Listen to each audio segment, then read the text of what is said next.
Welcome back this Friday evening. Now, experts say 20% of the population suffer from aerophobia, but many keep it quiet because they're embarrassed.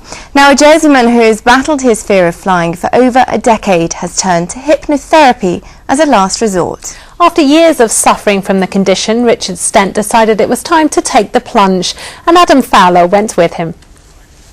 Panic attacks, increased heart rate, sweating. These are some of the symptoms Richard Stent suffers from before he's even set foot on a plane.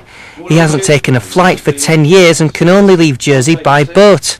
His fear of flying has lasted half his life, and he's turned to hypnotherapy as a last resort. The fear of flying in itself is it's taken sort of two forms really. I think it's the actual fear of the plane crashing, but also with the world as it is now, a lot of terrorism plays a part in it as well. It's not a very pleasant experience. It restricts me sort of in a work environment, relationships, all sorts of things. So it's very sort of very restrictive in its form. Mark Shields is his psychotherapist.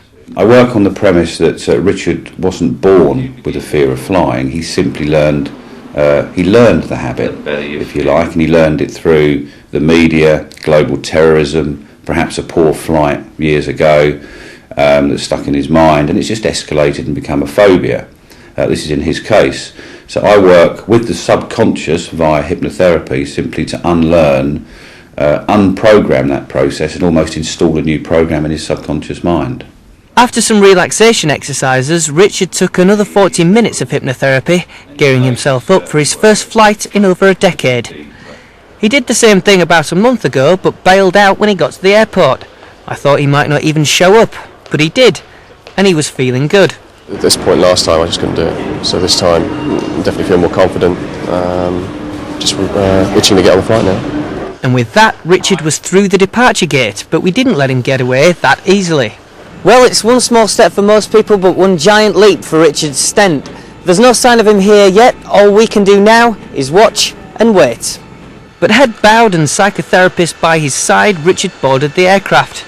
He said the one thing he was looking forward to was seeing the world, something he'd never been able to do. It may only have been a quick hop to Gatwick, but to Richard, it was the start of a whole new world. Well, having seen that, I think I'm going to have to get my mum to try hypnotherapy. She won't get on a plane either. Oh, well, it sounds like a good thing to try. Definitely. Now, it's a once-in-a-lifetime opportunity to see one of English National Opera's newest